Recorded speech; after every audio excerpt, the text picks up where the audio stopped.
Good morning, everyone. My name is Nguyễn Hải Quân. I'm from Vietnam. And thank you for inviting me to have this sharing section with you.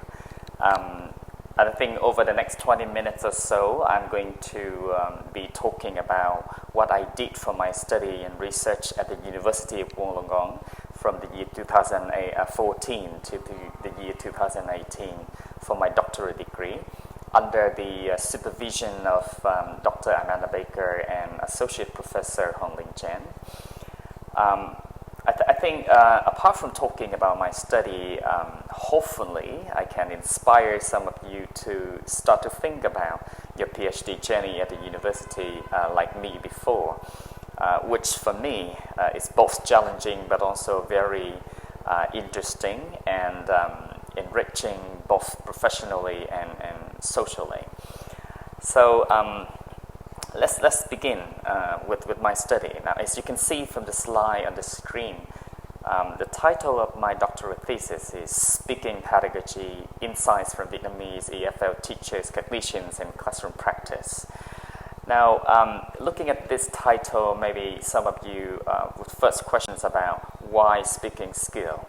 Now, if you look at the literature, in different contexts, like me before, back in the year 2013 and 14, now I found something very interesting.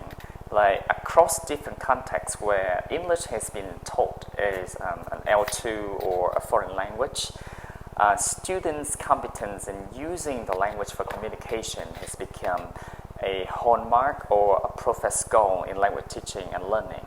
And the mastery of this particular skill has become a priority for many or the majority of language learners. And for the universities and the institutions that provide the program, the students' speaking competence has actually become a yardstick for measuring the effectiveness of their program. But what is really interesting to me is that across the literature that I have read, it has been constantly and repeatedly reported that this particular skill of speaking has been mostly neglected pedagogically. And as Scott and Byrne put it in 2012, the aspect of how to best teach or approach the teaching of this oral skill has been very problematic. And quite a large number of studies in the literature also suggest that teachers from different contexts reported that they feel not confident in teaching this particular skill, and they tend to avoid implementing teaching speaking skill in the classroom context. So that's the first motivation that triggered my thinking about speaking skill as the focus for my study. And then I started to reflect back into my own context in Vietnam. Now, since the year 1986, when the country was open to the world, then the government has quickly identified English communicative competence for the young generation has become one of the most critical and important aspects of their skills that they need to equip if they want to compete for a job in the labor market. And this is compounded by the advent of communicative language teaching, CLT, back in the year 1980s and 1990s. So the government has quickly adopted this new approach in language teaching and make it a mandated approach for teachers across different levels nationwide. It's explicitly stated in at the national level, mastered and administered by the Ministry of Education and Training, saying that CLT must be used in classroom context. But yet, alongside with the adoption of this new mandated approach, is a huge number of innovations and changes in the curriculum, changes in the outcomes that they expect the student at different levels to achieve. But also with the new textbook series and a huge amount of money invested in teacher training across the country. However, after nearly 4.5 decades has gone by, the results and what we have achieved in our context seems to be very questionable. Now, if you look at the screen here, you can see in different contexts, including Vietnam, the effectiveness and the outcomes that CLT has brought about seems to be problematic. Now, at the bottom line here, you can see some of the title of the key publications in Vietnamese context. What is interesting to me is that on paper and in theory, COT has become something so popular that everybody talks about. But in reality, behind the closed door, the traditional form-focused teaching approach continues. And one of the alarming conclusions from the researcher inside the country is that the expected outcomes in terms of students' communicative competence is still by far from achieving. Now, that's still a broad context in Vietnamese teaching and learning environment. Now, I thought about my own university. Now, luckily, this is the university where I used to be a student for my undergrad level, and then I graduated. I got a job there, becoming a teacher, and I got promoted to be a manager at the university. So I experienced, over 15 years or so, experienced the curriculum from 3 different perspectives, of a learner, and then a teacher, and then somebody who got involved in developing and revising and innovating the curriculum itself. But one striking fact that got me thinking is that constantly over the past 5 years, we started to get more complaints from the labor market, from the employers about the decline in our students' ability to communicate and to use English as a spoken language in their working environment. So all of these together gives me an inspiration to look at the reason why. So again, from the literature, it has been clearly reported that the adoption of COT or task-based language teaching has been strongly resisted by the teachers in their classroom context, in the practice.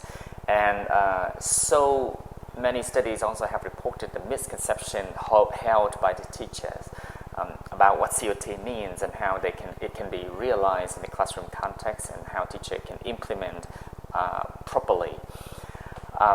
Together with this is a plethora of contextual factors that seem to hinder the implementation and the effectiveness of this approach in particular social and cultural context in Vietnam.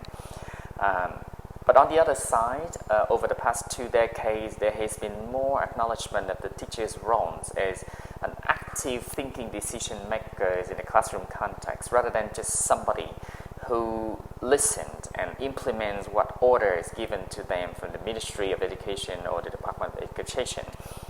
So together, all of these gives me the reason and shows me the gap in my own context where I've been working, and the reason for me to look at speaking skills pedagogy is the focus of my study. Now, moving forward to what I did for my 4 years at the university, based on what I have learned from the literature and the practical demands and the needs for improving the students and the graduates' level of competence and ability to use English at work for my students at the university. Now, I forgot to mention that the university where I work is one of the most famous in the country. It's ranked in the top 3, and we were responsible for preparing both pre-service teachers and also people who go to work in different organizations and companies for those who major in English for 4 years at the bachelor level. So moving to talk a little bit more about my study. And the study was designed to specifically investigate 3 specific aspects in my own context in relation to the cognitions and the practice in teaching speaking skill. Now, first of all, the term cognition here refers to what is there in the teacher's mind, and thus encapsulates both teachers' beliefs and knowledge and perceptions as one single term together, rather than pulling them apart and explain and distinguishing them. So in other words, we try to see what the teachers have in their mind in relation to the teaching of this particular skill, and how their thinking and the beliefs are speculated and implemented in the classroom context.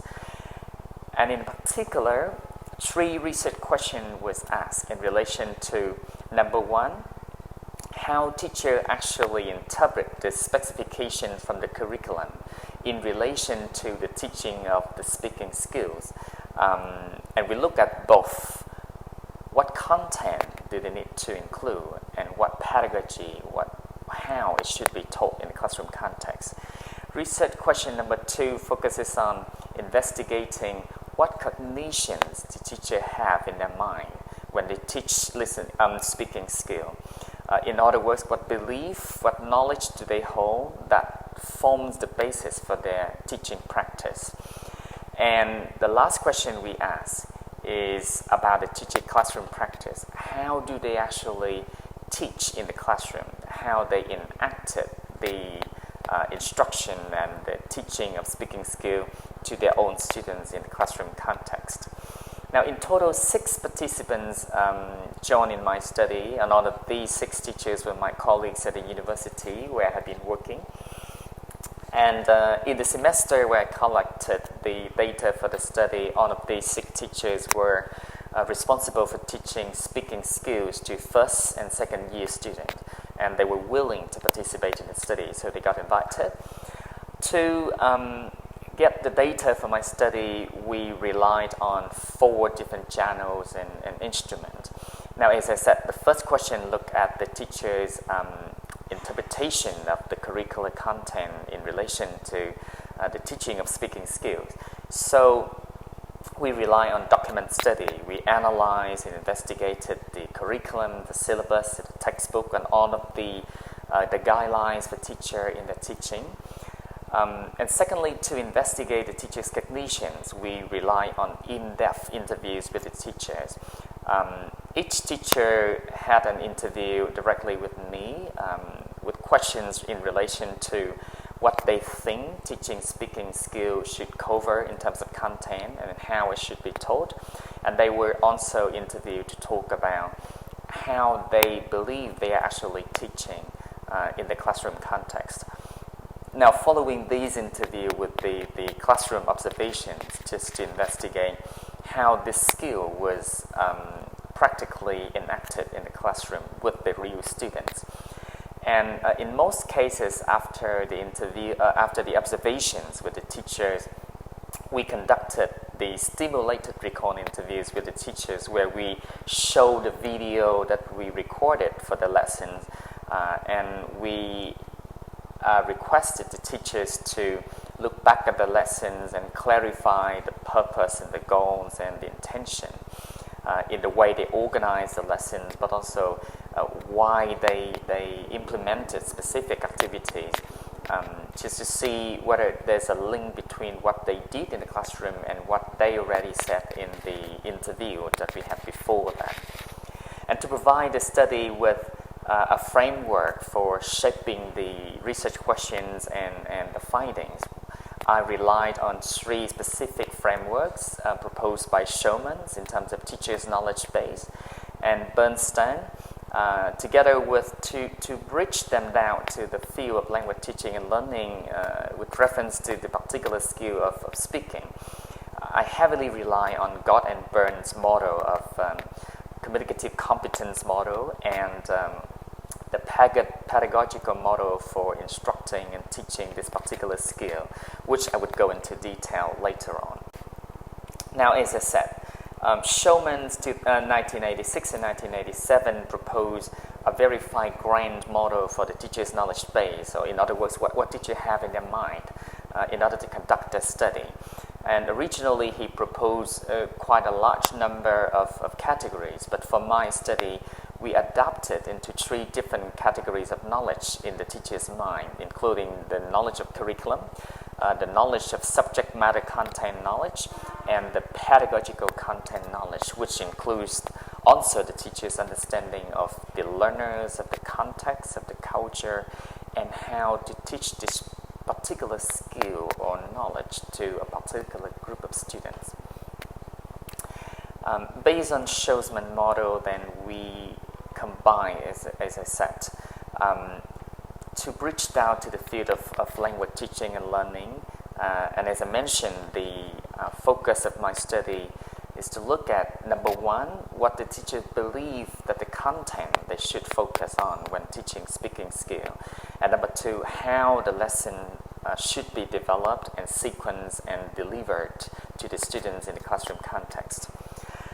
Now, in the next few slides, I'm going to go into more detail into these models, but at the same time, I would present them in conjunction with the data and the findings that we have got from the study. So as I said, the focus should be on the two major components of teachers' knowledge base, which is subject matter content knowledge and pedagogical content knowledge. Now, to move to the first component, the components of subject matter content knowledge. In other words, the question is, what do you teach exactly when you teach speaking skill? Now, as proposed by Gott and Byrne 2012, as you can see from the model here, three most important aspects of content that needs to be covered is the core, at the bottom here, you can see knowledge of language and discourse. And by knowledge of language, they mean the knowledge of vocabulary, of grammar and pronunciation, together with discourse knowledge. But apart from this component, what they emphasize is very important is the core speaking skills that the teachers need to help students to develop. And finally, the third component that is also very important to help students to effectively function in communicating in real life is the communication strategies.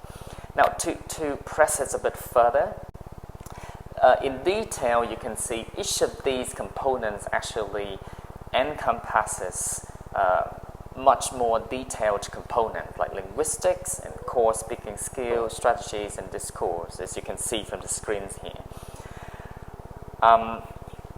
So, in my study, these components proposed by Gott and Byrne provided me with a frame or a lens to investigate and to see what is it there in the teacher's mind and in their practice that they cover in teaching speaking skill. So here are some of the key findings that we found from the study. Now, basing on the model proposed by Gott and Byrne, you can see in the screen here, the dark blue color highlighted the component that teachers in my study really focused on. So, if you look at the model here, three aspects proposed by Gott and Byrne that has been really strongly focused on by the teachers include the vocabulary in the group of linguistic knowledge. Then in the discourse knowledge, teachers seem to focus more on speech acts or functions of language. And finally, they also focus on the interactional strategies among the strategy groups that they propose. The other component seems to be limitedly covered or even ignored or completely neglected from their teaching and from their interviews. But what is interesting here in the finding, as you can see, is in the heart, in the center of the model. What the teachers constantly and repeatedly emphasize is the importance of providing students with ideas or background knowledge in relation to the topic under discussion in the speaking skill. So, what is interesting to me from the finding is that, as you can see from the interview and also from classroom context that we observed here, evidently we can see vocabulary, speech acts, and the interactional strategies together with students' ideas and background knowledge were the four main components that teachers emphasize and mainly focus on in their teaching practice as well as in their cognitions. Now, teachers explain that vocabulary is the most important input that they have to focus on, and that even more important than grammar and pronunciation. And one thing that was absent from the model proposed by Gott and Byrne is the background knowledge, or what we call ideas here. All of the teachers mentioned that for Vietnamese students, their most typical problem in speaking is that they do not have ideas to talk about when it comes to social debated topic in education or academic topic. So the teachers claim that it's their main role to provide students with input in relation to the idea, so that students can either memorize or familiarize themselves and personalize so that they can have ideas to talk when it comes to conversation or discussion with their friends. So as a whole, in terms of subject matter content knowledge, you can see something important here. Somehow, what we found from the teachers suggests that teachers tend to hold a narrow conceptualization of communicative competence, which mainly includes vocabulary, ideas, a little bit of pronunciation, and functional language or speech arts, and interactional strategies. While a large number of other components proposed in the theories seems to be, lacking focus or seems to be ignored in their teaching practice. And also from the interview, we can see that teachers tend to hold a very narrow conceptualization in their knowledge base about how to teach this skill effectively. One more finding that was really important in my context is that we found that the prescribed materials, that the textbooks prescribed to the teachers, actually shaped and dictated their practice to a great extent. In other words, teachers tend to rely too much on the material provided to them, both in terms of what to teach and also how to teach and what activities they conducted for the students in the classroom context. Having said that, however, there was interesting aspect that for me it's very delightful and promising in the teachers' knowledge base as well as in their practice, which is that we found that teachers tend to lean towards an orientation to meaning-based teaching. In both the interviews and classroom practice, we can see that the teacher's effort to provide input and background knowledge or ideas to the students seem to be connected together. And according to these teachers, the teaching of vocabulary is not as a separate knowledge of language, but it's to serve the needs for the student to be able to convey the message and meaning.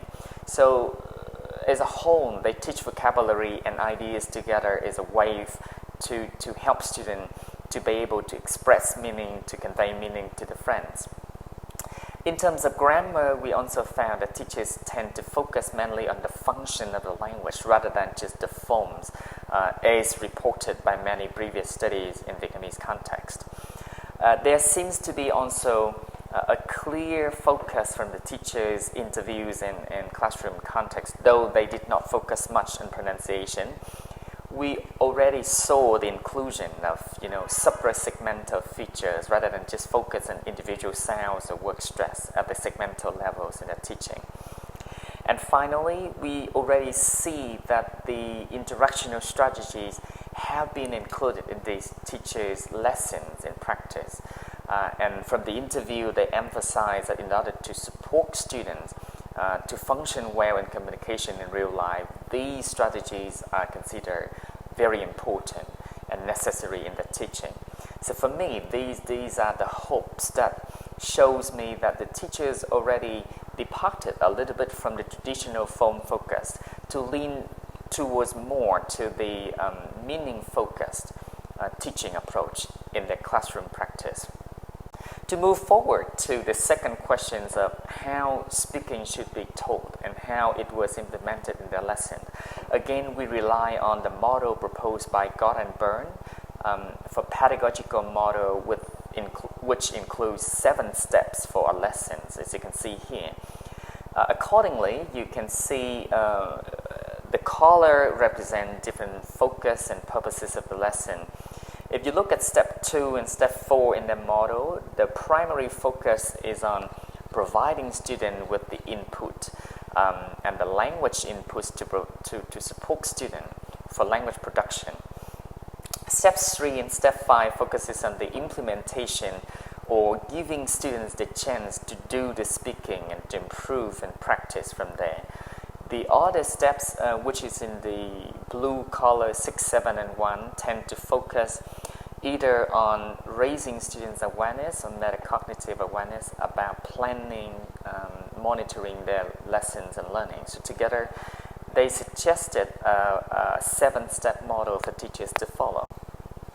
So as I said, from the interview and from the classroom observation, we come up with what is it there for the teachers and what teachers did in the classroom to help the student develop their speaking skill. Now, what you see in the slide here is some of the key principles that underpin the cycle suggested, and some of the strong points and the new feature included in the model. I don't think we have time to focus more on this, so I would just move forward to the findings that we found. Now, from the interview, interestingly, the majority of the teachers, participants actually seems to follow basically the same model of lesson, which includes 3 stages. In step 1, they focus on the students' existing knowledge or schemata, and they take advantage of this stage to provide mainly vocabulary and ideas through different activities like speaking or listening or teachers' talk. And then they move on to the second stage with continuing scaffolding of vocabulary and ideas, pronunciation and structure, so strategy, through listening activities in the textbook that they use. And finally, they move to the application where students were asked to produce language through a task. Now, at the beginning, you might think that this model features a PPP model, a presentation, practice, and production model of lessons that has been dominating in Vietnam for such a long time. But later on, I'll show you that there are actually new features to these 3-stage model lesson in their teaching speaking. Now, from the classroom observation, we depicted the models of the typical lessons that the teachers employs in their teaching. And in accordance with the 3 steps or 3 stages in the speaking lesson we found in the interview, most of the lessons the teachers conducted that we observed seems to depict a 6-steps lesson in teaching speaking, beginning with a leading activity where they pre-teach vocabulary, activate schemata of the students. Then they move to past skill practice, where they separate different language or skill components for students to practice. Then they include listening activities in step 3 through different exercises to help students deconstruct and segment the language as a way to provide more input for the students from the listening activity. Before they again separate language into components for further practice.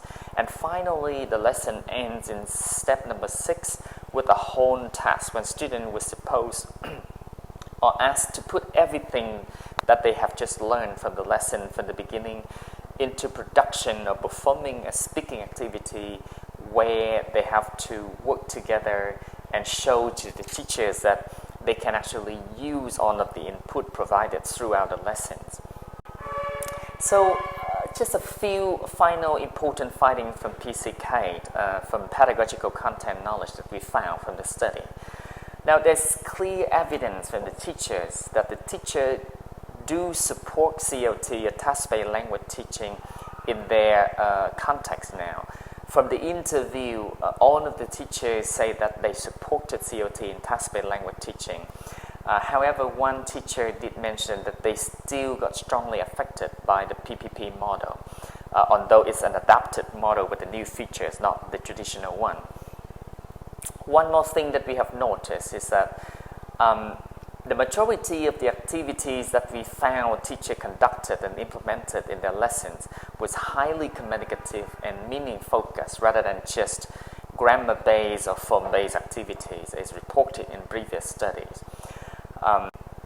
And we also look at the way and the reason why actually teachers selected the activities. Now, from the screen you can see some of the main principles that the teachers follow. 70% of the listening activities teacher include in their teaching was actually retained from the textbook. They follow exactly what the textbook is there. And 90% of the speaking activities is actually supplemented from the internet, from other textbook, or they design by themselves. In terms of sequencing the listening lessons, we see that the input providing, it's just focused on at various stages across the lesson, at the beginning through the listening activity, and also at the end through the speaking activity where students perform. Teacher continue to take advantage of any opportunity to provide further input to the students. But again, as I mentioned before, in terms of subject matter content knowledge, the teacher's input seem to be restricted and limited mainly to the ideas and the linguistic components, rather than comprehensively cover all of the components proposed by God and Byrne in their model. Now, one more findings in terms of sequencing is that the whole task practice was conducted in their lessons as just one payoff activity. What I meant here is that teachers tend to prepare students gradually over the lesson so that at the end, they would ask students to conduct one main speaking activity where they have to pull all of the input and the ability and the skills and knowledge they have together into the performance of that activity at the end of the lesson, rather than splitting the opportunity for speaking production into different parts of the lesson. So to a certain extent, this lesson sequencing feature a certain amount or level of alignment with the PPP lesson that, as I said, very popular in this context. So, just from there, it signals with me a little bit of light of, positive aspect in the teacher's practice and knowledge. Now, as I said, a lot of study before reported the teacher's resistance to COT or task-based language teaching. Evidence from my study, however, suggested that both in the teacher's mind and their practice, we already saw some evidence of teacher advocacy and implementation of COT, although not to a systematic level yet.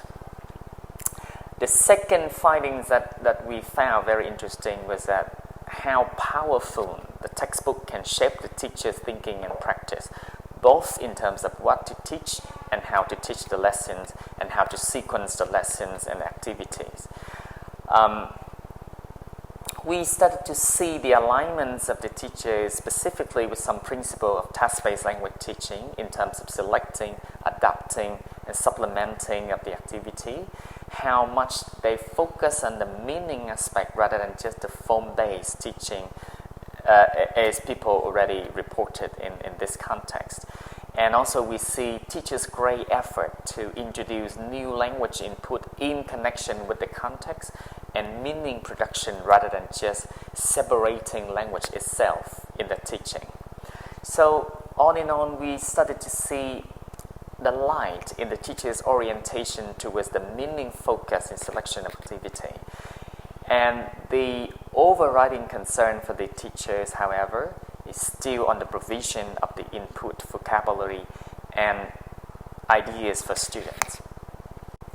So what seems to be restricted in these teachers' thinking or cognitions and also in their practice is the limitation of their input to ideas and linguistic components, the lack of awareness about task characteristics that we need to focus more. I don't think we have time to focus on these, so I would leave that to you in case you want to investigate more. Go to read my thesis or the literature from the textbook by God and Byrne. Also, we found that teachers tend to lack awareness of how the implementation of a task in the lessons in the classroom might change the communicative orientation of the task in implementation. Teachers also tend to hold limited understanding of the whole value of whole task and pack skill practice and how the repetition of these tasks across the lesson can help students improve their speaking ability and communicative competence. Plus, what is important is that teachers tend to downplay the importance of the learner's planning, supervision, and self-reflection, or in a home we talk about metacognitive awareness of the students in terms of their learning, which according to the current literature plays a very crucial role in helping students achieve the goal and the objective that they set for themselves. So hopefully what I've just presented to you gives you a brief idea about what I did over the past 4 years, and it was extensive work with extensive amount of data and how we extracted the evidence and analyze and come to the conclusion. It's a huge journey to go through. But all in all, my conclusion and my experience with my PhD program shows that if you can identify a need and something important in your own context that you want to change or you want to improve, it triggers your curiosity and motivation to go back to the literature, to investigate, and then from the literature, it allows you to design a study that focuses on your own context itself. And then by basing on the literature, I could somehow enlarge my knowledge and understanding of the topic under investigation. But it's also allowed me to go back to the context where I have been working and see how I can apply what I have learned and found out from my study into the real context to bring in practical implications. So since I graduated from the university, getting back to the same position, I could be able to lead some of the innovation at my university in terms of curriculum and syllabus design, doing some of the teacher training and sharing section where I highlighted to the teachers about what we should do. And so for me, that's something very practical and very motivational to do rather than thinking about a very theoretical topic to do for your research project. That's it. So hopefully what I share with you is useful, and feel free to email me or to send questions if you have any further concern or if you have any questions in relation to your study or the topic of teaching speaking skill in EFL or L2 context. I wish you all the best with your study, and hopefully if I have a chance to go back to the University of Wollongong one day, I might see some of you there going through your PhD journey with the wonderful staff and teachers there. Thank you very much for getting me a chance to talk about my study, and all the best with your future study. Thank you.